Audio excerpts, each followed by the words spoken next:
Bonsoir à tous et à toutes et bienvenue dans cette nouvelle rencontre, un endroit où aller, où ce soir j'ai l'immense plaisir de recevoir Soufiane Hutt. Bonsoir Soufiane. Bonsoir Nathalie. Alors je te reçois pour ce fabuleux roman noir polar, je ne sais pas comment on pourrait l'appeler, qui s'appelle Rap au vif et qui est sorti le 25 octobre dernier aux éditions Multiculti, des éditions qu'on avait reçues il y a 15 jours exactement. Avant de qu'on rentre dans le vif du sujet, je vais rappeler à nos amis lecteurs qui peuvent te poser des questions par l'intermédiaire de l'onglet, soit en commentaire sous la vidéo de notre live Facebook. Alors, Soufiane, je vais te faire faire l'exercice que je fais faire à tous les auteurs. Est-ce que tu peux nous pitcher en 1 minute top chrono l'histoire de ce roman? Alors, Rap au vif, c'est un polar. C'est un polar. Un tueur en série égorge, assassine des femmes portant le voile. Dès le début, on a ce caractère assez marquant. Un policier au talent extraordinaire d'enquêteur est est mis sur l'enquête. C'est un policier assez solitaire et assez bourru. Et donc, il va imposer avec lui, tout au long de l'enquête, un jeune bleu, Caudron. Caudron, ça sera vous, ça sera votre regard de lecteur, qui allez découvrir ce monde. C'est un monde qui est riche de personnages secondaires assez marquants, assez forts. Et tout au long de cette traque mentale, car le tueur en série est assez aussi expert dans son domaine, va se jouer un chassé-croisé pour au final avoir un dénouement plein de revirements, je l'espère. Parfait, j'aime beaucoup ce résumé parce qu'on n'en dit pas, tu n'en dis pas trop parce que faut Voilà. pas trop en dire, il se passe des choses terribles dans ce roman. Alors tu as rejoint les éditions Multiculti, c'est ton troisième livre et pourquoi avoir fait le choix d'aller dans une nouvelle maison d'édition? Et pourquoi Alors, celle-ci particulièrement? Est-ce que tu peux nous dire? oui, oui. Alors, c'est une nouvelle maison d'édition qui se monte. Moi, j'avais connaissance du travail de Mark Shepson parce que j'avais lu son premier roman, Et je veux le monde. J'avais aussi pu écrire quelques articles pour la revue d'Ailleurs et d'ici. Donc, on était en relation distante où où on se connaissait, reconnaissait. Il connaissait mes textes. Et j'avais envie d'avoir un éditeur vraiment sans concession. C'est-à-dire que aussi bien dans le style que dans le sujet abordé, hein, là je l'ai abordé assez rapidement, mais on peut entendre et voir qu'est-ce qui sous-tend en fait ces crimes donc islamophobes et donc tout ce que ça va venir jouer au niveau sociétal. Et j'avais vraiment envie que ne soit pas lissé, qu'on n'utilise pas d'autres mots pour décrire ce que je voulais décrire. Je cherchais vraiment un éditeur sans concession. Et c'est compliqué, hein, même chez les éditeurs engagés. Notamment dans le format, ce format, on en parlera un peu plus tard certainement, mais le roman augmenté, qui est quelque chose d'assez novateur, mais je vais le dire dans le monde de l'édition, assez déroutant. Mm. Voilà, et donc d'être suivi à 100% dans cette idée-là, c'était vraiment pour moi le défi au niveau du choix de l'éditeur, c'est avoir une écriture sans concession sur le thème et sur le style, mais aussi d'avoir aucune concession sur la forme que va prendre cet enrichissement, parce que moi j'appelle plutôt ça des romans enrichis, cet enrichissement du roman. Alors, je confirme, il y a une langue très engagée de ta part, surtout à la page 155, pour ceux qui nous écoutent et qui allaient acheter le livre. Vous allez voir, il y a des choses qui sont dites, qui ne sont pas cachées. Sofiane, il y va carrément, là. Donc, l'éditeur a fait ce choix. Donc, on parlait de roman augmenté. Comme à chaque fois, à la fin du roman, comme dans les deux précédents, vous avez un QR code. Et je Tout vous à fait. engage vraiment à aller flasher le QR code, parce que déjà, vous allez retrouver, comme ça s'est dit dans le titre, il y a rap, vous allez trouver toute une bande son du livre là, et en plus deux vidéos. Je n'en dis pas plus, mais ces deux vidéos vont vous apporter une autre dimension au roman. Il faut vraiment aller les voir. Et c'était amusant à faire ça, ces deux vidéos, Soufiane, parce que c'est alors Alors, bon, sans me dévoiler trop, il y a une fausse émission télé et après un petit live. Mais tout à voilà, fait. comment ça se À terme, il y en aura 5. Donc voilà, c'est en construction parce que voilà, dans ce format d'interactivité avec le lecteur aussi, on est dans cette prolongation de la lecture. Donc à terme, il y en aura 5 et le but, il était de recréer de façon fictionnelle les réactions médiatiques en cours dans le roman. C'est-à-dire que vous allez lire le roman et vous allez avoir un commentaire politique, en tout cas au niveau d'un traitement médiatique de ce que vous venez de lire.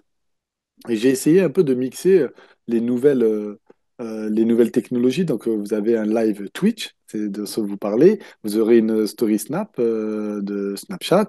Vous avez un débat un peu à la TADI, donc qui n'existe plus trop. où on a des personnes qui vont venir discuter de ce qui est en train de se passer, de ces tueries, et de comment on les qualifie. Parce que très souvent, on s'écharpe sur la qualification des noms, on l'a vu que ce soit le 7 octobre ou le 8 octobre Alors, l'année dernière. dans ce roman, il y a deux narrations, quoi, deux narrations. Il y a un récit classique où on raconte l'histoire, et à un moment donné, hop, on switch, on passe à la première personne, et là, on se retrouve en immersion totale dans l'esprit ou dans la tête du tueur. Puisque d'un côté, nous avons les enquêteurs, et de l'autre, le tueur. Comment ça se passe quand on décide de faire une double narration? Est-ce que c'est compliqué dans la construction? Est-ce que c'était nécessaire? C'était quoi le but voulu? Qu'on comprenne mieux le déroulé de ce qui se passe dans la tête de ce personnage qui, à un moment donné, a vrillé, parce qu'on va dire que c'est un personnage complètement normal, a priori, ou est-ce que c'est un parti pris pour brouiller des pistes dans la lecture? Alors, il y a les deux. Dans les intentions d'écriture, je pense que tu as vraiment senti le coup. C'est la première des choses, c'est d'avoir une proximité psychologique avec ce tueur, c'est-à-dire de comprendre les rouages. Moi, je suis éducateur pour jeunes en situation de délinquance, mais je suis éducateur et être éducateur, pour moi, hein, c'est être d'une certaine manière, je dis bien d'une certaine manière, une sorte d'enquêteur social, psychologique, de comprendre en fait comment la construction, la structuration du jeune s'est déroulée pour donner ce qu'il est aujourd'hui et pour pouvoir l'aider à s'aiguiller un peu plus dans l'avenir. Et donc, je voulais que le lecteur soit au plus près des profondes inspirations, des profonds ressentiments, pour le coup, du tueur, le comprendre, mais en même temps, quand on est dans le regard de la personne, on ne voit pas qui on est. Donc, ça pouvait être n'importe qui. Et je brouille bien entendu les pistes. Au fur et à mesure, ça devient de plus en plus évident que ce ne sont pas les pistes qui sont amenées, bien entendu. Mais en fait, on est au plus près du tueur sans savoir qui c'est. Et donc, il y a une... Je ne sais pas si c'est réussi, mais il y a un côté un peu de frustration, de frôler avec le mal, tout en étant protégé parce qu'on est à l'intérieur de lui-même. Voilà. C'est réussi parce que justement, on ne sait pas qui est jusqu'au bout, on ne le sait pas. Même si on pense à quelqu'un, mais en fait, ce n'est pas lui. Donc là-dessus, c'est très réussi. De l'autre côté, on a deux flics. Alors, on a un vieux de la vieille, j'ai envie de dire, ils sont atypiques, ces deux inspecteurs, parce qu'ils sont un peu à l'opposé, mais ils se choisissent, quoi. Ils se choisissent. Ils se choisissent sans se choisir. C'est-à-dire que le plus vieux, le plus aguerri, va choisir un lambda, quoi, un lambda dans la hiérarchie, je veux dire, je ne voudrais Un froisser bleu. parce qu'il pense qu'il a l'instinct du flic. Alors qu'on aurait plutôt dit qu'un gradé aurait été plutôt à la hauteur. Donc, ils vont être obligés à être ensemble, sauf qu'il y en a un qui va devenir la top du commissariat. Ça, c'est assez rigolo et c'est la note d'humour et de respiration, je trouve. C'était voulu, ça aussi, d'avoir une petite respiration à travers ces deux personnages. Oui, oui. En fait, il y a quand même des choses assez horribles qui sont décrites, assez dures. On Et moi, reviendra, je oui. suis quelqu'un d'assez noir dans mon écriture. Tout le temps, j'ai tout le temps été assez noir. Et j'ai tout le temps eu à cœur de mettre des pauses d'humour. Pas pour venir désamorcer les choses, mais pour venir rendre respirable cet air un peu qui est vicié. Et, euh, et ce duo ne pouvait pas être grave. Pour moi, c'était impossible. Il faut qu'il y ait de l'humour, il faut qu'il y ait de la détente, de la surprise. Il faut que, je ne vais pas dire que c'est une bande de potes, c'est pas deux potes, mais il fallait quand même qu'il y ait une sorte de légèreté qui nous permet en fait de supporter tout ce qui est supportable. Parce que si les crimes sont graves, le duo de policiers est grave, ça fait ton sur ton. Et c'est compliqué pour le lecteur en fait d'aller au bout. Moi, je sais qu'il y a plusieurs personnes qui m'ont dit qu'ils ont dû faire des pauses, notamment aux scènes assez dures. Et ça, je le comprends.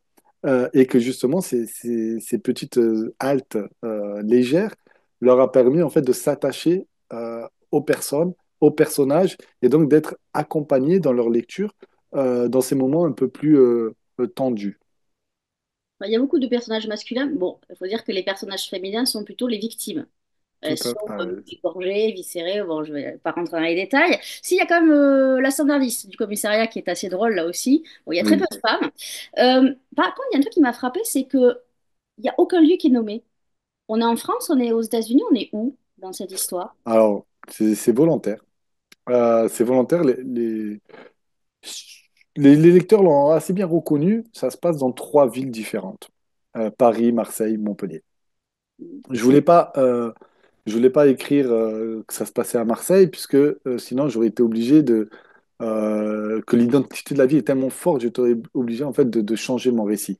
Pareil pour Paris, et Montpellier c'était peut-être un peu plus neutre, mais j'avais déjà écrit un précédent roman qui se passe à Montpellier, et j'avais à cœur que ce soit en bord de mer, et j'avais à cœur aussi le côté graphique des cités parisiennes, pour avoir travaillé là-bas, pareil pour avoir habité à Marseille. J'avais à cœur, en fait, c'est ces trois villes dans lesquelles j'ai habité, j'avais à cœur de les mettre au centre de cette intrigue sans qu'elles aient un impact significatif sur l'identité de cette ville qui accueille et le tueur et les différents protagonistes. Mais au final, en fait, de ce que j'en ai comme retour des lecteurs, ça leur a permis de se projeter. Voilà, on a la scène du port à Marseille, on voit bien. On a les cités un peu, euh, j'allais dire un peu urbaines, très urbaines, avec les grands bâtiments, etc. C'est plutôt Paris.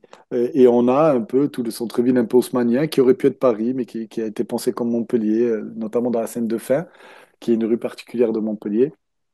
C'est pas tout le temps le choix. Je fais pas tout le temps ce choix de rendre anonyme la ville, parce que la ville peut être un personnage, mais pour moi, si elle doit être un personnage, il faut faut qu'il y ait du sens. Et là, j'avais plus de sens à lisser tout ça pour donner du relief à ce qui se passe et ce qui s'y passe dans cette ville. Alors, normalement, dans un policier, on a la traque du tueur. Là, je trouve que c'est pas... Bon, on a la traque du tueur, mais c'est plutôt la traque mentale qui est Mm. très présente. C'est pourquoi avoir choisi de mettre l'accent là-dessus, sur la traque mentale. Alors déjà, parce que c'est pas un policier. Je fais vraiment la différence entre policier et polar. Notamment, j'ai appelé mes policiers, je les ai appelés inspecteurs, ce qui n'existe pas du tout en France.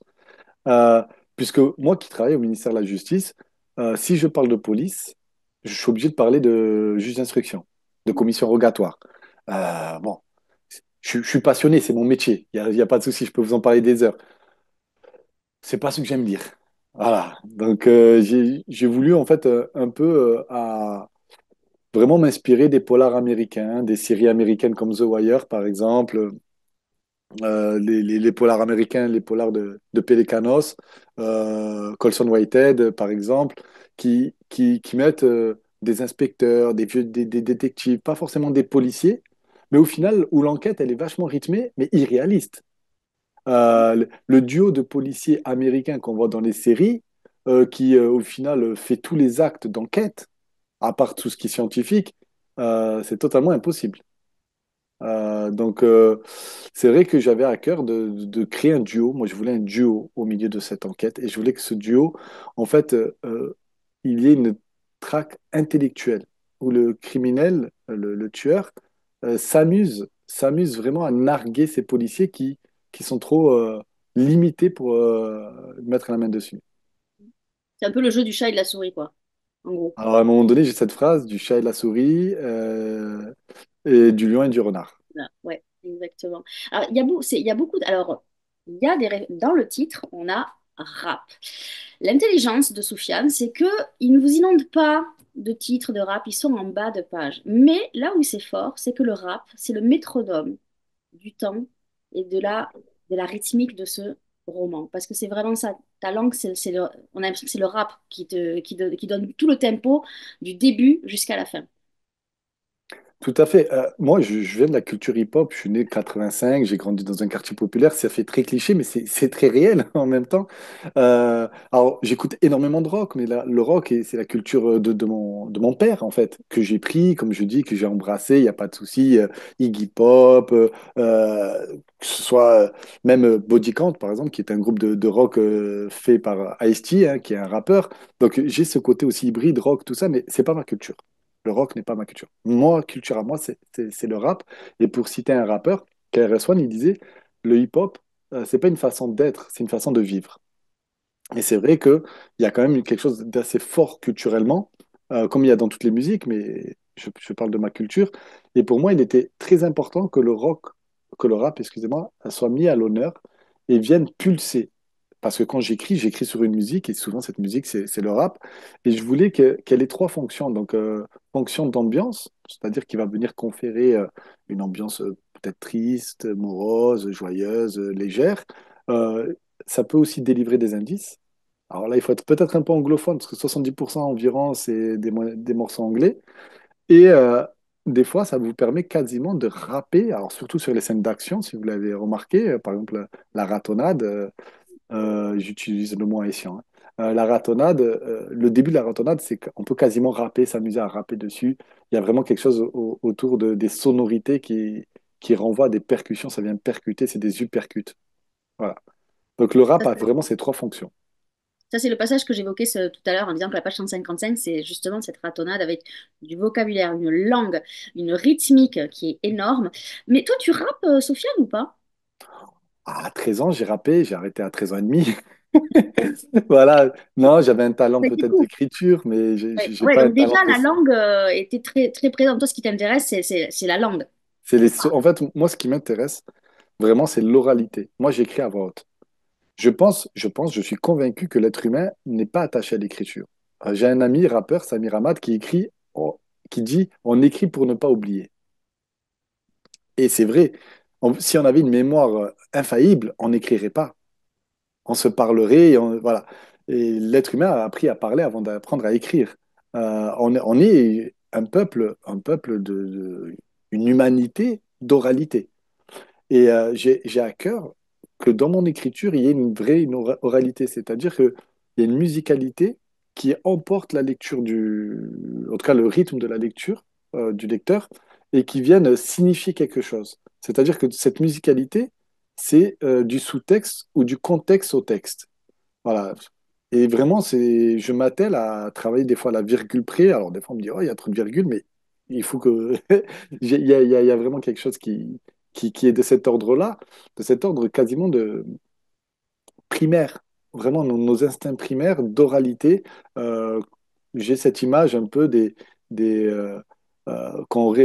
qu'on nous dit, hein, en tout cas, moi, j'étais pas là à cette époque, mais par exemple, que ce soit Homère ou les conteurs de la Grèce antique, ils comptaient dans une rythmique spécifique pour ne pas oublier, parce qu'ils pouvaient compter pendant 9 ou 10 jours d'affilée, hein, sans s'arrêter, à peine pour boire et manger. Et s'il n'y avait pas cette rythmique, ils ne pouvaient pas compter. Et donc, j'ai toujours eu, depuis tout petit, parce que je suis fan de cette époque-là, la Grèce antique, en me disant, mais on ne peut pas écrire de façon plate. Parce que l'écriture, il faut se le dire, l'écriture est plate. On, on ne connaît pas l'intention de l'auteur. Alors, bien sûr, il y a plein d'exclamations, tout ça, mais l'écriture, c'est vraiment de la 2D. Le cinéma, on est déjà en 3D. Ouais. Eh ben, si on ajoute de la musicalité au texte, on peut avoir une sorte de 2D et demi, hein, pour les joueurs de jeux vidéo, et ça leur parlera, de 2D et demi, où il y a une sorte d'impression de 3D. Donc là, on a quoi? On est en deux et demi? On est en 2 et demi. Voilà. Si demain c'est sur grand écran, vous serez en 3D, avec des lunettes, bien sûr. Mais il y a quand même une certaine poésie. Je vais juste lire la première phrase du roman. Je ne dévoilerai rien. Mais pour donner un exemple de la langue qui, là, est très belle, et après, ça va se corser. Il pleut à verse. De lourdes gouttes d'eau entonnent un concert d'une harmonie toute particulière. Chacune possède sa note. Ça, c'est quand même très poétique. Après, Soufiane est capable de nous écrire des horreurs, parce que 30 pages plus loin, il y a quand même des scènes qui sont... Donc on passe d'un univers assez poétique, assez beau, à des choses mais qui sont très noires, mais très bien écrites. Toi, est-ce que tu as... Comment tu es devenu, comment tu es devenu écrivain? Un jour, tu t'es dit, voilà, je veux écrire un livre. Comment ça s'est passé? C'est quoi le déclic? Alors le déclic, c'est mon premier livre, Mes points sur les i. C'est en fait une histoire vraie d'un ami qui a vécu, à mon sens, une injustice où il s'est retrouvé en détention pour une histoire de bagarre. C'est pas lui qui avait commencé la bagarre, mais le fils était le procureur de la ville de l'époque où il habitait. Et je me suis promis, parce que c'est vraiment un ami avec qui on a fait les 400 coups, d'écrire son histoire avant sa sortie. Voilà. Et j'ai un ami auteur, Nourdine Barra, qui a dit cette phrase la dernière fois, on était en interview croisée. Il disait, écrire est une conséquence. Et ça a fait vraiment, ça, il y a une illumination dans ma tête. Écrire, pour moi, ça a été une conséquence. J'écris pas pour être connu. J'écris parce que je pense avoir quelque chose à dire et que j'ai une urgence à le dire. Et ça se sent dans la langue. Mais j'écris pas par hobby. Je m'en passerais bien d'écrire. Vraiment, hein, moi, je le dis des fois très sincèrement, je m'en passerais bien d'écrire. J'aimerais ne pas avoir besoin d'écrire. Voilà. Et donc, c'est vrai que cet ami a une poésie très particulière, a dit. écrire est une conséquence. Et donc pour moi, c'est de la conséquence, c'était cette dette d'amitié que j'avais envers cet ami, d'écrire son histoire et après de continuer à écrire d'autres histoires. Mon deuxième livre, Mektoub, je décrivais des histoires qui ne se disent pas aussi. Et là, pareil, j'essaie d'avoir un propos et d'écrire à propos. En tout cas, c'est très réussi. Il y a une autre chose qui est très présente, j'imagine, dans ton univers, c'est le cinéma. Quelle place a le cinéma ou les séries? Parce il y a plein de références dans le livre aussi, et Mm. surtout, c'est écrit de manière très cinématographique. En fait, on y est. On a les sons, on a les images quand on lit, parce qu'il y a une question de beaucoup d'eau. Je reviendrai de là-dessus. Mais quelle place a le cinéma dans ta vie? Alors, le cinéma, je vais pas dire que je suis un amoureux du cinéma, c'est que je suis cette génération-là. Euh, je dis, je suis né de 85 et j'ai eu la chance d'avoir le câble. Alors, à l'époque, hein, on n'avait pas beaucoup de chaînes, hein. Je crois que ça allait jusqu'à la 17. Mais j'avais cette chaîne Série Club qui nous faisait voir des séries américaines très très tôt. J'ai vu donc Oz, alors, beaucoup trop jeune pour... j'aurais pas dû le regarder, mais Oz, magnifique série quand même. The Corner, qui est quasiment un préquel à The Wire. Ceux qui ont vu The Wire souvent n'ont pas vu The Corner, mais The Corner, c'est David Simon aussi qui a réalisé cette série. Et bien sûr, après, au niveau du cinéma, quand j'étais petit, j'allais très peu au cinéma. J'avais pas les moyens d'aller au cinéma. Je me rattrape bien maintenant, mais ma culture, ça vient vraiment la culture du câble, des séries. Alors, j'adore le cinéma et j'y vais énormément aujourd'hui. Mais c'est vrai que c'est plus les séries que le cinéma. Et surtout quand on a des séries comme par exemple, si j'ai cité The Wire, on peut citer Breaking Bad, on peut en citer énormément en fait des séries qui ont un, comment dire, une couleur, une intensité graphique qui peut se rapporter au cinéma. Vous prenez Breaking Bad, il y a c'est tout, la photographie, la couleur, la justesse du jeu. Et j'avais envie que dans mon écriture, d'être un auteur où on ressent l'odeur. Si à un moment donné, il y a quelque chose qui va se passer dans un endroit où il y a une odeur, je veux que le lecteur ait l'odeur dans les narines. Et donc là, je le travaille énormément en relisant et en relisant et en pensant, par exemple, les scènes de bagarre. Moi, pour faire des arts martiaux, c'est beaucoup, je mentalise en disant, non, mais qu'est-ce qui marcherait, qu'est-ce qui serait crédible, comment on pourrait sonoriser dans l'oralité de la langue un uppercut. Voilà. Comment on peut jouer sur les consoles, alors les B, les T, les D, pour venir créer quelque chose qui vient marteler. Et c'est vraiment ce que j'essaie de faire, c'est de venir, c'est pour ça que je parle de 2D et demi, hein, de Mhm. venir mettre quasiment en 3D, alors c'est quasi en 3D, quelque chose qui est plat. Comment je peux incarner, pas seulement avec les mots qui sont dits, c'est-à-dire le sens des mots, comment je peux signifier avec le son des mots. Parce que c'est vrai qu'on s'attelle, nous, en français, on est une langue très intellectualisée. Je ne dis pas que les autres ne le sont pas, mais nous, le français, on a cette culture-là. Mais il faut aussi penser aux viscères, aux tripes. On touche le cerveau, mais il faut toucher les tripes du lecteur. Et les tripes du lecteur, c'est avec le son, c'est pas avec le sens. Voilà. Et c'est la base du rap, hein. Le rap n'est que ça. Le rap, on pourrait dire tout et n'importe quoi. Si la sonorité, elle passe, ça passe. C'est magnifique. Combien de temps pour écrire Rap au vif? Alors, écrire, ça va vite. C'est Ouais, combien de temps pour le peaufiner? ouais. Énormément de temps. J'ai commencé son écriture, donc c'était 2016. Après, Ah oui. c'était post-2015. Donc, on est quand même dans cette... Voilà. Et après, c'était trouver l'éditeur, c'est compliqué. Donc en fait, Mais c'est pas- ton premier roman. C'est ton premier roman, au final. C'est le troisième Non. livre, mais non. Non, non, non, non, non, parce que C'est pas 2017, mes points sur les i? mon point sur les i, c'est 2017, mais terminé 2017. Ah oui, Ah d'accord. oui. Non, non, non, c'est mon deuxième roman écrit, c'est mon deuxième. Mais par exemple, sa suite que je viens de terminer en espérant qu'elle voie le jour, je l'ai écrit au mois d'août. Je me suis bloqué le mois d'août, je l'ai écrit. Genre, j'avais des petits, parce que j'ai écrit tout de suite une trilogie. Donc j'ai la fin, la dernière scène, et j'avais Rap au vif. Mais j'avais des éléments de scénario, hein, parce que moi j'écris par scénario. Donc c'est pour ça aussi que je suis très cinématographique. C'est que j'écris déjà le canevas du scénario, quoi, vraiment comme une sorte de storyboard. Et après, je remplis les cases. C'est ce que je fais en fait. Et après, des fois, je les mixe. Mais je l'écris en un mois, par exemple, la suite, et après, ça va prendre peut-être 6 mois, ça va me prendre peut-être un an pour le peaufiner. Mais en règle générale, je pense que tous les auteurs en écrivent assez vite. En tout cas, moi, j'écris dans un élan. Est-ce qu'on peut dire que Ronsard, c'est un peu un mix de toi et de quelqu'un d'autre? Alors, Ronsard, c'est tout le contraire de moi. Ah, Non. Il y a des parties, moi j'étais légionnaire, c'est pas un spoil, lui il a fait la Légion, donc les passages à la Légion c'est les miens. Mais non, non, non, non, moi je suis pas un taiseux. c'est vrai qu'il est très J'ai- peu, hein, il parle pas beaucoup, hein, lui, il agit. Lui, son truc, c'est l'action. c'est ça, je suis très fleuve moi dans ma tchatch. L'action et la manipulation, j'ai envie de dire, un peu, quand même. Parce qu'il Ah, manipule un peu son oui, beau-frère.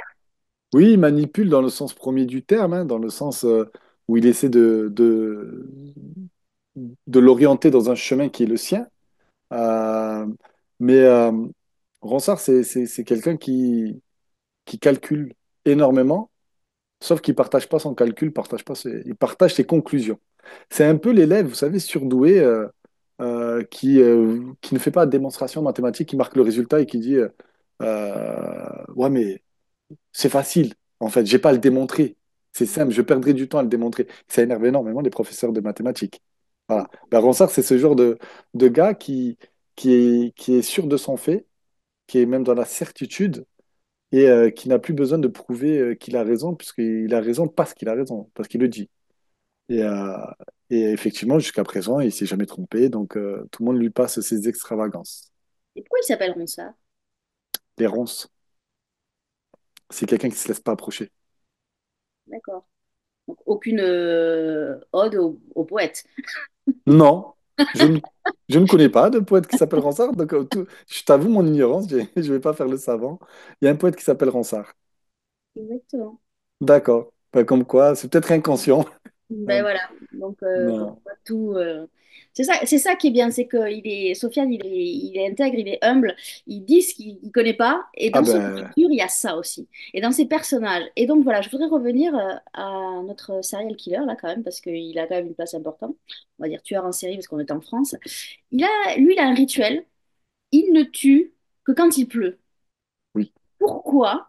Est-ce que toi, tu as un rapport particulier avec la pluie? Après, c'est intéressant, je vais pas développer plus, parce qu'il y a plein de significations avec l'eau, hein. L'eau, ça peut être la naissance, ça peut être la purification, ça peut être plein de choses, laver ses péchés. Est-ce que toi, tu as un rapport particulier avec l'eau? Moi, j'adore. Alors, je dis j'adore la pluie. Ça dépend quelle pluie, ça dépend. J'ai connu toutes les pluies, hein. Les pluies en Afrique, c'est pas les pluies en France. Non, j'aime beaucoup les jours d'après-pluie. Donc, j'aime beaucoup la pluie quand je suis à l'abri ou quand je suis bien habillé. Mais j'aime beaucoup les jours de pluie. J'aime beaucoup. Mais je ne l'ai pas fait par rapport à ça, hein. Je l'ai fait parce que je me suis dit, il faut quand même que un tueur en série, j'ai essayé de penser, j'ai beaucoup lu hein, là-dessus, mais un tueur en série, ce qu'il fait, il y a quand même quelque chose de sacré. On n'est pas dans le déchaînement d'une pulsion, c'est pas quelqu'un qui va violer en série, etc. Alors bien sûr, il va se déchaîner, ça va être hyper violent, sauvage, barbare, il n'y a pas de souci. Mais c'est choisi, c'est réfléchi. Et il y a toujours un pattern. J'ai plus le mot en français, excuse-moi, mais il y a toujours, euh, il faut que ça respecte un certain schéma. Et ce schéma-là, lui, Même un rituel, on va dire un rituel, rituel. parce que Voilà, c'est aussi. rituel. Je cherchais, excuse-moi. Et du coup, ce tueur en série, donc, c'est les femmes, voilà, pour des raisons précises, hein, ça c'est expliqué. Portant le voile, ça aussi c'est expliqué. La pluie, c'est pas expliqué. J'ai voulu laisser un voile de mystère, puisque je me suis dit, mais en fait, il va pas s'expliquer à lui-même certaines choses. En fait, il y a des choses qui sont, qui Ben sont oui. vraiment de l'ordre de l'instinctif ou de vraiment hein, viscéral. Pour lui, il s'interdit, et vraiment, ça le met des fois très mal hein, en termes de planning. Il s'interdit de tuer en dehors des jours de pluie. Voilà. Et après, avec cette petite particularité où il essaye, parce qu'il commence à s'ennuyer, hein, voilà, de se donner des petits défis à chaque mort. Voilà, il faut un petit défi, une petite difficulté, un petit handicap. C'est très barbare, mais c'est très esthétique, ces crimes. Les scènes de crimes que l'on retrouve et qu'on va lire, elles sont très esthétiques. Ça aussi, c'est parmi les rituels des tueurs en série. Il y a toujours la même chose, toujours le même moment, et il y a toujours le fait de faire la même chose, sinon ça ne serait pas en série, et de laisser une trace. Et pour eux, ça a une signification particulière. Et il y a quelque chose que tu fais dire à, je ne sais plus si c'est Ronsard ou si c'est Caudron. Il dit, moi, ce qui m'intéresse, c'est pas les victimes, c'est le tueur. Oui, c'est Ronsard. Ouais, c'est Oui, parce que hyper important parce que souvent on se dit, bon, ben voilà, lui, il s'en fout des victimes, il s'en fout, quoi, il s'en fout. Mais lui, ce qui l'intéresse, c'est savoir qui est ce type qui fait ça à chaque fois avec des choses particulières et à un temps particulier qui tombe. tout à fait. C'est cette discussion où à un moment donné, il dit à Caudran, hein, donc à ce bleu, hein, on rappelle, parce que les gens ne sont pas forcément tous familiers de cet univers, mais écoute, si tu penses trop aux familles et aux victimes, en fait, tu fais pas ton boulot. Ton boulot, c'est si tu veux vraiment t'occuper d'eux, ben, attrape le tueur. Pour le reste, il y a les groupes de parole. Ah, il est vraiment sans état d'âme. C'est vraiment quelqu'un qui est pas dans le pathos. C'est quelqu'un qui est vraiment dans le logos pur et dur. À un moment donné, je mets un peu de référence à la pop culture. Je suis amoureux de pop culture aussi. C'est un Spock avec un badge, ce Ronsard. Il est vraiment dans la logique. D'ailleurs, bon, ça aussi, c'est pas un spoil. Il a une façon de noter ses indices, etc., d'une façon qui nous apparaîtrait tout à fait abstrait. Pour lui, tout est schématique. Il faut qu'il arrive à se faire un schéma logique pour arriver en fait A plus B égale C. S'il n'a pas B, il ne peut pas avancer. Voilà, donc jusqu'à présent, c'était facile d'avoir B. Là, il brouille avec cet inconnu, hein. B reste X, et ça le fait un peu dégoupiller et, euh, et ça le pousse dans ses retranchements. Ouais, mais il est attachant parce qu'il pousse quand même Caudron, parce qu'il sent qu'il y a quand même une fibre chez ce bleu, comme tu dis, de super flic. Parce qu'à chaque fois, il lui dit, mais va chercher ton instinct, qu'est-ce que tu ferais? Mais naturellement. En fait, il le pousse pour aller, pour qu'il soit le meilleur. Donc, finalement, il n'y a pas trop de rivalité. On a l'impression que presque Mm. il a choisi celui qui va le remplacer, comme si c'était le maître élève. Je me trompe ou pas? Comme s'il Alors, l'imposait quelque part, en disant, ben voilà, c'est lui que j'ai choisi parce que je vais le former comme moi, j'ai envie qu'il travaille comme moi, en fait. alors, moi, je l'ai écrit, mais ça peut être compris comme ça, hein. C'est-à-dire que c'est pas impossible. Parce que même moi, je n'ai pas déterminé ça. Mais en tout cas, je l'ai écrit. Il a choisi quelqu'un avec qui il va pas perdre son temps à former. C'est-à-dire, il a bien conscience. Alors, il a choisi pour une bonne raison, hein, qu'on va pas dévoiler. Mais l'autre raison, c'est euh, je vais passer du temps en fait à lui montrer le métier. Donc déjà, ça va me saouler. Ça va me prendre la tête de devoir lui expliquer des choses que moi, dans ma tête, ça se passe vite, ça se passe bien, ça se passe vite, c'est fluide. Donc, autant que ce soit une personne qui est capable de se saisir de ce que je vais lui transmettre. On est vraiment dans une relation de maître à élève, où je viens questionner quand même cette relation de maître à élève, cette, j'allais dire soumission, mais le mot est fort, mais en tout cas cette volontaire obéissance en fait à des codes qui nous sont inculqués, à des normes, à des schémas. Et donc du coup, ça va pas, hein, ça va pas être huilé jusqu'au bout, mais ce Ronsard, il a vraiment cette posture de, je sais pas si vous connaissez Diogène le cynique. Diogène, voilà. Eh ben, il a un peu ce côté-là, un peu des cyniques en fait, de dire des choses sans avoir besoin de les expliquer. C'est-à-dire de lâcher des vérités, des conclusions, et libre à toi après de t'accrocher pour remonter le fil de ma pensée. Et c'est vrai que c'est un duo qui, au final, va énormément maturer. Il n'y a pas un qui va phagocyter l'autre, il n'y a pas un qui va prendre le dessus sur l'autre. C'est pour ça qu'il n'y a pas de concurrence, mais il y a un vrai apport où les deux, à la fin, vont se reconnaître. Voilà. Et ça, j'en dis pas plus. Non. Chez Multiculti, il y avait Marc Chapson qu'on a reçu qui a écrit aussi un polar qui s'appelle Mm. Ebang. Et Tu l'as donc, vu, j'imagine. Toi, bien sûr. quel regard et quel point commun vous avez tous les deux? Bah, alors, à part la langue, où c'est pareil, vous n'avez pas de limite, tous les deux vous y allez dans ce que vous écrivez. Quel regard tu as eu sur ce polar?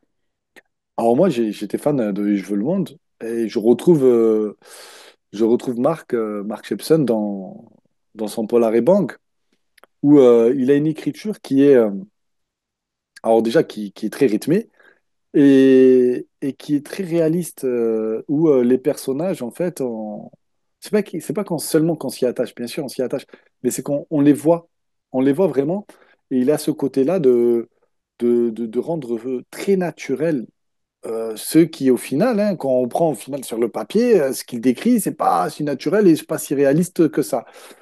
Et ce que j'adore chez Marc aussi, c'est que, bah, au final, on s'était pas concerté avant. Mais il aborde le même sujet que moi, c'est l'ultra-droite. C'est vrai que j'en ai pas parlé, mais des crimes racistes et islamophobes vont réveiller les pulsions de l'ultra-droite française présente, présente un peu dans notre réalité à nous. Et moi, je la fais un peu comme une éruption volcanique, je la fais sortir de son bar, de son trou. Eh bien, Marc fait la même chose. Alors, c'est pas exactement la même ultra-droite, si tu as Non, remarqué. ouais, c'est pas la même. C'est deux ultra-droites qui existent. Il n'y en a pas une qui existe et une qui n'existerait pas. C'est deux ultra-droites qui existent. C'est deux versants d'une même montagne qui ont quand même un objectif commun, qui est la destruction de l'autre et qui ont un carburant commun, c'est la haine de l'autre. Et c'est quand même des choses qu'on étudie peu. J'en parlais récemment, mais cette ultra-droite, celle que je décris notamment, fait des camps de préparation paramilitaire en Europe avec toutes les ultra-droites d'Europe, paramilitaires. C'est-à-dire que demain, voilà. Il y a eu des attentats, pas si longtemps que ça, il y a eu un attentat, et on en parlait en préparant l'émission, horrible, qui était de jeter des grenades dans les voitures de familles maghrébines retournant au Maroc l'été, qui a été déjoué parce qu'il y a eu un agent de la DGSI infiltré. Donc ça a été déjoué de justesse. Donc on est quand même dans une ultra-droite qui s'organise, qui vit comme invivable, ne serait-ce que l'idée qu'il y ait ces autres, donc ça peut être des Noirs, ça peut être des musulmans, voilà, avec cette thèse du grand remplacement, il faut absolument, en fait, on est en train d'être submergé, on est en train d'être grand remplacé, il y a des francocides, etc., etc. Hein. Là, je dis des mots qui sont sur les plateaux à heure de grande écoute. Euh, eh bien, il nous faut réagir. Et on peut réagir, bien sûr, en mettant un vote Front National, hein, parce qu'il faut continuer à les appeler comme ça, Front National dans l'urne, il n'y a aucun souci, dans le sens où c'est démocratique, en tout cas dans nos règles à nous. Euh, mais il y en a qui vont un peu plus loin, qui disent non, voter et avoir un gouvernement Front National, ça ne va pas assez loin. Il faut qu'on agisse parce qu'ils nous font un djihad d'occupation, ils nous font une guerre et qui est larvée parce que c'est une guerre par la reproduction.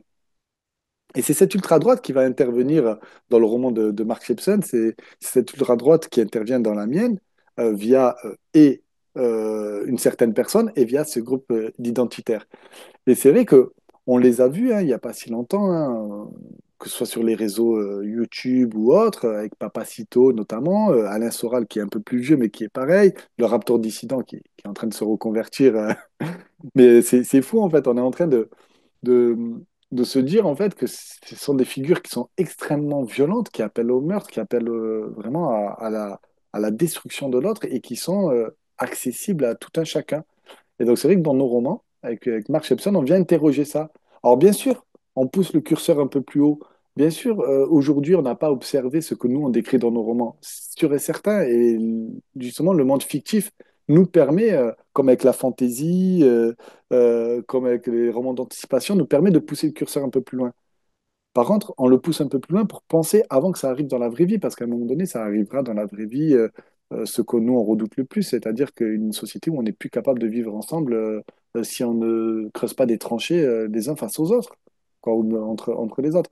Donc voilà, c'est le point commun qui nous attire, c'est cette conscience urgente de devoir décrire et d'écrire sur ce monde qui va pas si bien. En tout cas, moi, la France que je vois n'est pas une France dans laquelle je me reconnais, où en fait on est quasiment en chaîne de faïence, en train de se regarder dans la suspicion la plus totale. Tout à l'heure, tu nous as dit que tu avais écrit la suite de Oui. Rapovi. Je m'attendais pas à ce qu'il y ait une suite. Donc ça, Ah c'est une bon? bonne surprise. Ben, c'est ouvert et fermé à la fois, quoi. C'est pas trop... Hmm. on pourrait... Voilà, c'était pas une... c'était pas clair comme Oui, tout à fait. roche. Mais t'as déjà un titre du Oui. prochain ou pas? On peut l'avoir Alors, en oui, exclusivité oui, rap au cœur.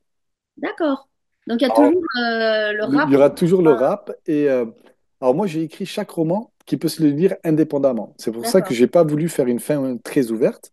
et que si tu lis que Rap au cœur et que tu n'as pas lu Rap au vif, tu sais qu'il s'est passé quelque chose, mais ça ne t'empêche pas de comprendre. Un peu comme quand tu regardes l'épisode 4 de Star Wars, tu sais qu'il y a eu la guerre des clones, etc. Malheureux, malheureux, malheureux. Voilà. Mais c'est pas très, très grave si tu les as pas, si tu sais pas. Mais D'ailleurs, si, c'est grave. On ne touche pas à comment? Star Wars. On ne touche pas à Star Wars. C'est grave. Oui, mais quand les gens l'ont vu dans les années 70, Oui. quand ils ont vu l'épisode 4, on leur parle de guerre des clones. Même George Lucas ne savait pas c'était quoi la guerre des clones. Anakin Skywalker, il ne savait même pas que c'était le père de Luke Skywalker. Donc, il y avait beaucoup de choses qui étaient vécues avant par les personnages, mais qui n'étaient pas mis sur scène. Donc, vous pouvez lire Rap au vif et vous lirez Rap au cœur. Même si vous n'avez pas lu Rap au vif, ça n'engage à rien. Je me suis inspiré de Silo. Euh, Silo. C'était qui avait écrit Silo? Hugo Howey, je crois. Ah, J'arrive j'ai pas à plus le de nom. prononcer, moi. C'est un truc très compliqué à prononcer. Je ne sais Ouais, plus. c'est un Américain où il a écrit Silo, où en fait vous avez le silo, après vous avez la suite, et après vous avez l'avant. Mais Mm. en fait, vous pouvez les lire dans l'ordre que vous voulez. C'est Mm. ce qui est magique. Et je me suis dit, bah, ça serait bien en fait d'avoir un livre qui se suffit à lui-même. Et c'est ce qu'on a fait avec les QR codes. C'est-à-dire que les QR codes, vous pouvez les voir et c'est un enrichissement mais fabuleux. Mais par contre, si vous ne les regardez pas, ben, vous ne perdez pas. Le but, il est que le lecteur ait le choix et la liberté en fait, de lire le second ou pas. Parce qu'en fait, si j'avais fait une fin trop ouverte, ça aurait frustré. Et si les gens s'étaient arrêtés à Repo Vif, ils n'auraient pas eu un vrai récit. Là, vous avez une vraie histoire qui se termine. Effectivement, il y a une très... Enfin, moi, la fin, je la trouve très, très belle. Notre rappeuse nationale est arrivée. Ah non, c'est le QR code est une façon d'avoir quelque chose en plus sans avoir quelque chose en moins, ce qui est plutôt pas mal. Tout à fait. Alors, avant de passer aux questions des internautes, moi j'ai une question par rapport au choix du roman. Qu'est-ce que le roman a permis que l'essai n'aurait pas permis, par exemple? Alors moi, j'ai énormément de difficultés à lire les essais. Euh, L'essai, c'est souvent n'est pas transformé. Pour moi, je m'explique. En fait, l'essai est souvent lu par des gens qui ont déjà la même idée que l'écrivain. Donc en fait, on parle à des convaincus. Et c'est vrai que euh, c'est pas ce que j'avais envie. En fait, moi, ce que j'avais envie, c'est de proposer déjà un vrai récit où mon propos, il peut être entendu ou pas entendu. Il y a une vraie, il y a un vrai transport. On transporte la personne dans un monde fictif auprès de personnages qui et avec une vraie, je ne sais pas dire un divertissement, mais avec un vrai plaisir d'accompagner ces personnages dans leur traque ou dans leur vie au quotidien. Et c'est vrai que l'essai ne permet pas ça. L'essai, c'est vraiment une pensée qu'on met à plat, qu'on déplie, qu'on déploie, qui est très très bien. Moi, j'ai énormément de mal avec ça, mais ça, c'est moi. Mais je sais très bien que des gens sont satisfaits des essais et c'est super. En tout cas, chez moi, l'essai il est rarement transformé, c'est ce que je disais. Euh, et donc, du coup, j'avais pas envie d'en faire un pamphlet ou une tribune politique. Parce que déjà, je pense pas en avoir la carrure ni la posture, hein. Comme disait Nathalie, moi, je suis très transparent sur ce que je suis et ce que je sais. Mais par contre, Néanmoins, c'est très politique comme polar, quand même. alors ça, c'est vraiment, moi, je pense que tout est politique. Je pense que les gens qui évitent d'écrire des choses politiques ont une écriture extrêmement politique.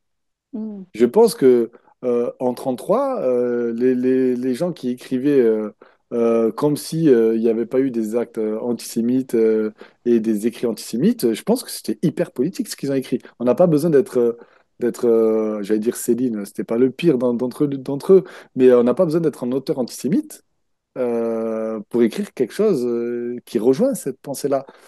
Pour moi, la neutralité est quasiment inexistante. Et on le voit aujourd'hui dans notre époque, malheureusement, avec ce qui se passe un peu au Proche-Orient.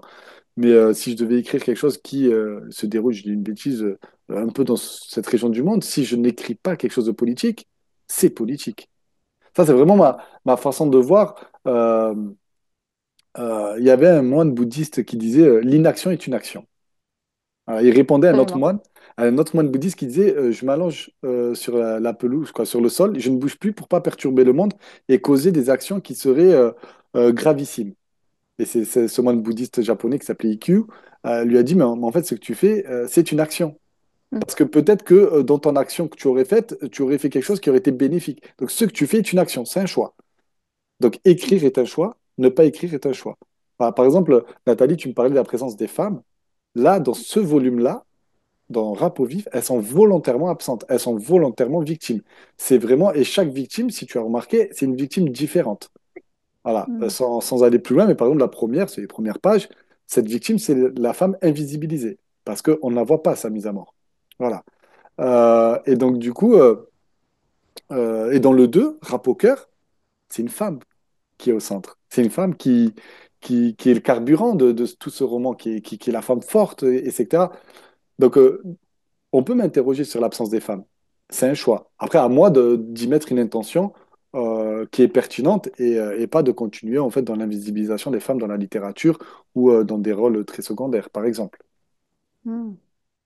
Alors, Afid voudrait savoir quel lien il y a entre le fait d'écrire ce livre et votre activité euh, d'éducateur, par exemple. Alors, la première des choses, c'est, je pense, avoir décrit des personnages au ressort psychologique assez cohérent.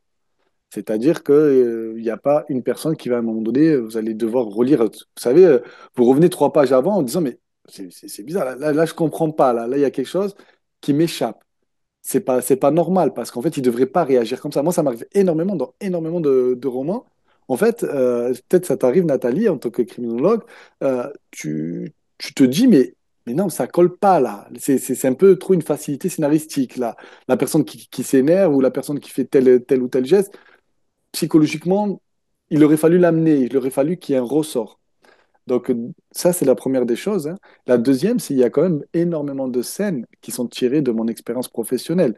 Il y a des scènes qui, en plus, bon, voilà, par exemple, sur l'ultra-droite, sur la prostitution des mineurs, sur les quartiers populaires.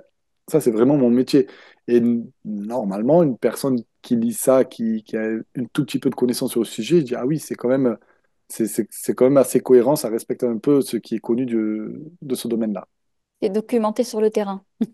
Documenté sur le terrain, documenté, ben, bien sûr, après, comme tous les auteurs, énormément de lectures, hein, de Ouais. visionnage, de reportages, etc. Mais j'ai la chance d'être documenté avec, par exemple, euh, des jeunes filles en situation de prostitution. Moi, je les accompagne. Alors, c'est pas tous les jours, on est d'accord, mais j'en ai accompagné plus d'une dizaine. Je les ai suivis, j'ai lu les rapports précédents, je parle avec les partenaires, etc.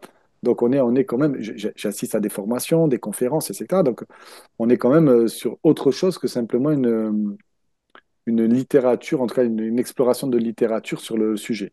Voilà, je pense, Ok. bah, pour avoir beaucoup échangé par exemple avec des sociologues, etc., nous les éducateurs, on a quand même une réalité que eux, des fois, n'arrivent pas à attraper. Hmm. Alors, Jules, il dit, j'ai pas lu le livre encore, mais d'après ce que je comprends, on tue des femmes voilées. Quelle est ta vision de la laïcité? Quelle est ma vision de la laïcité? Alors, je ne sais pas si Jules, mais je vais parler tel que moi je répondrai.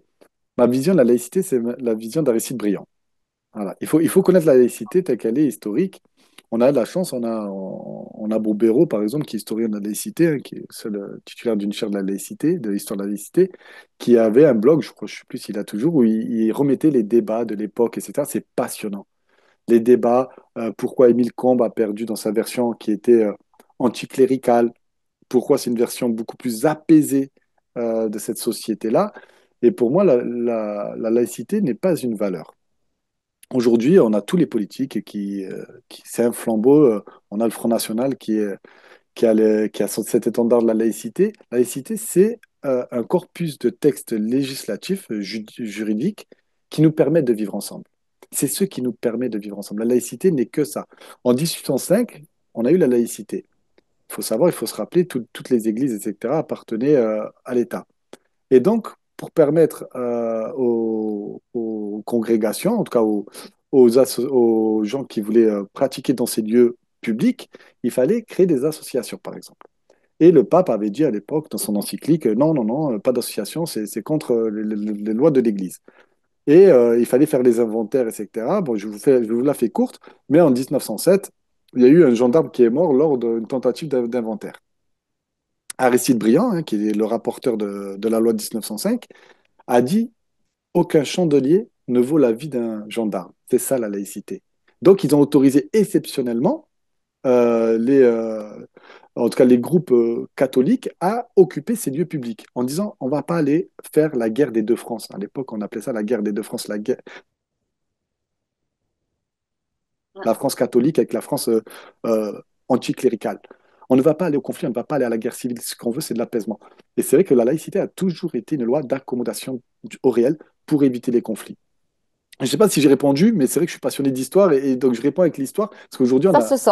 voilà, on a tendance à dire que la laïcité est une valeur et qu'il faut l'imposer. Non, la laïcité, en fait, a été en perpétuelle évolution. Ce n'est pas quelque chose de figé. La laïcité à la française, on en est fier, mais non, en fait, la laïcité à la laïcité, c'est une boussole qui nous oriente et qui nous permet de vivre ensemble. C'est l'huile, en fait, dans le moteur. C'est Mm. vraiment.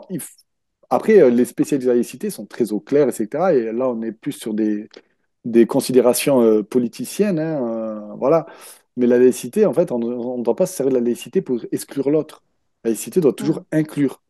Voilà, c'est quelque chose où, par exemple, en France, sur la loi de 2004, on a été retoqué, alors c'était l'ONU, il me semble, par rapport à une plainte d'un jeune homme sikh, vous savez, qui porte les turbans, Mm.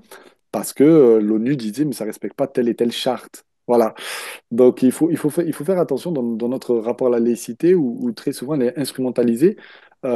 Bobéro parlait de viol de la laïcité et d'OPL la laïcité aussi, de la part du Front National, en se disant c'est quand même un courant qui s'est construit contre la République, pour la défense de l'Église, et qui aujourd'hui brandit la laïcité. Donc, il faut faire très Mm. attention parce que la laïcité est devenue vraiment un mot totem. Et moi, je suis un amoureux de la laïcité. Mais comme souvent, quand on est amoureux de quelque chose, on n'est pas forcément amoureux de son utilisation, j'allais dire, générique. Mm. Voilà. Donc ça dépend Euh, de quelle laïcité qu'on parle. ok. Alors, Cécile voudrait savoir si une certaine montée du racisme a pu être un moteur, un déclencheur pour écrire ce livre, ou pas du tout. Oui. Non, oui, oui, oui, oui, oui. Non, mais j'ai, vous savez, moi, j'ai vécu le 13 novembre, hein, je suis français, alors je suis franco-algérien, de double nationalité, mais je suis français quand même, de culture française et de vie française. Donc, j'ai vécu le 13 novembre et j'ai vécu tous ces événements-là, Charlie Hebdo, Mohamed Merah, tout ça, de façon assez atroce. En plus, moi, j'étais agent de sécurité, parce que j'étais légionnaire. Après légionnaire, j'ai fait mes études, mais je bossais comme agent de sécurité. Donc, bon, moi, c'était à Montpellier, mais vous savez qu'il y a une ville, il y a des agents de sécurité qui sont morts pour empêcher justement l'attentat au Stade de France. Donc c'est des collègues à moi, même si je ne les connaissais pas. Donc je me suis vraiment identifié à ces personnes-là. Mais à Euh, côté de Montpellier, il y a Lunel aussi. alors il y a eu une Lunel avec les départs. Je Mm. connaissais une des personnes, alors, je connaissais très, très loin, mais une des personnes qui est partie. Alors Lunel aussi, ça a été vachement instrumentalisé, mais effectivement, où il y a eu énormément de jeunes qui sont partis. Donc je les ai vécus vraiment de façon très impactante, hein, ces tueries de masse. Mais comme je dis beaucoup, souvent, il y a eu le 13 novembre, mais après, il y a eu le 14 novembre, le 15, le 16, le 17. Et Mm. après, ce qu'on a vu quand même, c'est l'état d'urgence qui a été instrumentalisé, bon, même s'il est rentré dans le droit commun, malheureusement, contre une partie de la population. Et on a eu quand même des enfants de 8 ans amenés au commissariat, on a eu une législation qui s'est durcie, et on a eu quand même une stigmatisation de toute une partie de la population. Moi, je vivais dans les quartiers populaires, donc je le vivais aussi, euh, qui a été très très dur. Et donc, j'ai vu la parole raciste se libérer, j'ai vu les groupes identitaires de plus en plus, ben, ce qu'on dit, on en parlait avec Nathalie, s'armer en disant, ah, ben, il y a des attentats, on va s'armer de plus en plus. Et donc, c'est vrai que j'ai voulu écrire, donc écrire est une conséquence, j'ai voulu écrire d'urgence, en fait, mon questionnement de cette France-là qui, pour moi, m'apparaissait de plus en plus, euh, j'allais dire islamophobe, mais c'est le terme, et où on en est arrivé à un pays, pour moi, de moins en moins démocratique, parce qu'il y a quand même un Mm. spectre de la démocratie. On n'est pas tous démocratiques de la même manière, et je trouve qu'on va de plus en plus vers, aujourd'hui c'est à la mode, la démocratie illibérale. Voilà, bah après on a eu les gilets jaunes, et après on a eu La aujourd'hui. démocratie dictatoriale, diraient d'autres. Voilà, voilà, tout à fait sur ça. Il y a tout un spectre. Voilà, il y a tout un spectre et je trouve qu'on est de moins en moins dans un spectre démocratique au sens premier du terme. Voilà. Mm. Alors, on va passer au conseil lecture, hein, Nathalie. Ouais, on a eu Soufiane, l'historien, maintenant on va voir Soufiane en littérature. Est-ce que, Soufiane, tu peux nous donner un conseil de lecture? Alors moi, je vais donner le conseil qui est en lien un peu avec mon métier, tout ça, parce que j'ai essayé de trouver quelque chose de, pas forcément la dernière chose que j'ai lu, mais c'est le Nickel Boys de Colson Hmm. Whitehead, qui Euh, est un auteur assez contemporain. Alors, je peux pas dire très contemporain, il y a son dernier livre, oula, son titre m'échappe, mais c'est la suite de d'Harlem Shuffle. C'est quelqu'un qui a une écriture Merveilleuse. merveilleuse, Hmm. fluide. Il sait gérer le suspense sans qu'on s'aperçoive qu'il y a du suspense. C'est un des seuls auteurs, alors vraiment, hein, je vais pas dire que je lis des bibliothèques entières, mais c'est un auteur qui arrive à mettre du suspense sans que vous en apercevez. C'est très fort. Et donc là, c'est l'histoire d'étudiants qui, dans des fouilles archéologiques, ont trouvé un cimetière officieux d'un ancien centre de redressement, voilà, de maison de redressement. Bien sûr, pour noir. Hein. Sinon, il n'y aurait pas de cimetière officieux, forcément. Et donc, du coup, on a des passages dans le passé hein, et dans le présent. Voilà. Et donc, on va voir un peu qu'est-ce qui s'est passé. C'est quoi ce cimetière? Pourquoi il y a ces corps? Alors, on le devine, mais là, on va le vivre. Et c'est extrêmement atroce ce qui s'est vécu. Et c'est hyper bon, c'est super bien sourcé, référencé, etc. C'est pas une lubie. Et c'est vrai que c'est un auteur que j'avais découvert avec son précédent roman. Je crois que celui c'était le précédent de The Underground Railroad. Ouais, oui, Excusez ouais, ouais. l'accent, qui est magnifique, a été porté en série, Magnifique. voilà, qui est magnifique, ah, magnifique, magnifique. tous disponibles au livre de poche, pour Oui, information. maintenant, ouais, Ouais. ouais, maintenant, ouais. Moi, j'avais des éditions premières et c'est un auteur qui est magnifique et c'est une inspiration pour moi parce qu'il a une écriture sans concession, mais aussi bien dans la dureté des propos, parce qu'à un moment donné, quand on veut aborder quelque chose moi, je dis souvent, j'écris par rapport à ce qui fait société et ce qui défait société. Donc, ça va déranger, ça va venir gratter. Donc, il faut que ce soit dur, mais il faut que ce soit bien écrit. Moi, pour moi, il n'y a aucun intérêt de décrire une scène de viol si elle n'est pas bien écrite.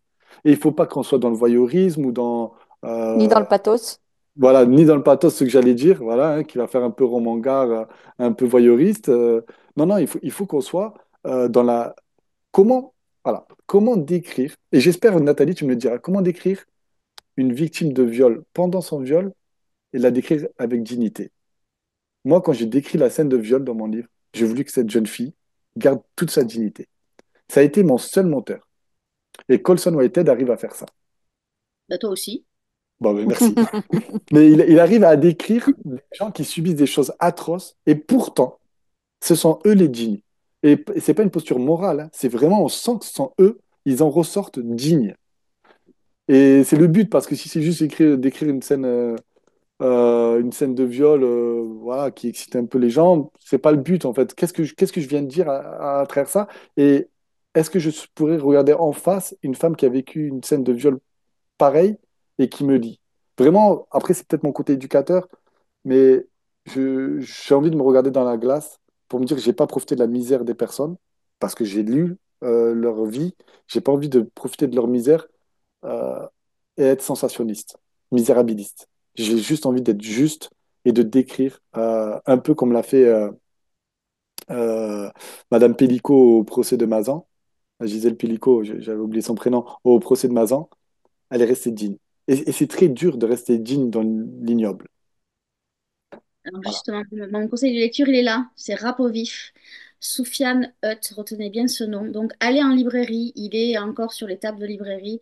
Et surtout, n'oubliez pas d'aller flasher le QR code. Donc, c'est aux éditions Multiculti, c'est une nouvelle maison d'édition où l'éditeur laisse carte blanche à ses auteurs. Et là, la preuve est là. Donc, allez lire cette langue, cette belle langue, elle est précise, elle est très esthétique aussi et très rythmée comme le rap. Donc, ça s'appelle Rap au vif, Soufiane Hutt.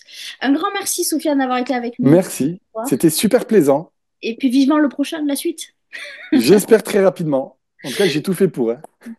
Je vous souhaite une bonne soirée à tous les deux. Merci, bonne soirée à vous deux.